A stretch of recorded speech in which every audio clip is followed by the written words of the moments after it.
నమస్కారం. కేఆర్5 న్యూస్‌కి స్వాగతం. బుంగలు చెరువులకు, తెగిపోయిన రోడ్లకు తాత్కాలిక మరమ్మతులు చేసి ప్రజలకు ఉపశమనం కలిగించాలి.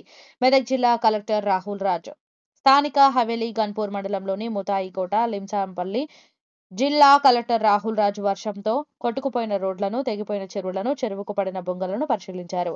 సిల్వర్ రాజేష్, కేఆర్5 న్యూస్ ప్రతినిధి, మెదక్ జిల్లా. ఈ సందర్భంగా జిల్లా కలెక్టర్ రాహుల్ రాజ్ మాట్లాడుతూ తాండాలకు వెళ్లే రహదారులు భారీ వర్షాన్ని కొట్టుకుపోవడం వల్ల ప్రజల రవాణా వ్యవస్థ దెబ్బతినకుండా చెరువుకు పడిన బొంగలను కూడా తాత్కాలిక మరమ్మతులు చేసి ప్రజలకు ఉపశమనం కల్పించాలని అధికారులను ఆదేశించారు. ఈ కార్యక్రమంలో హవేలీ కనపర్తి తహసీల్దార్ నవీన్, మెదక్ తహసీల్దార్ లక్ష్మణ్ బాబు, ఇరిగేషన్ అధికారులు, సిబ్బంది తదితరులు పాల్గొన్నారు.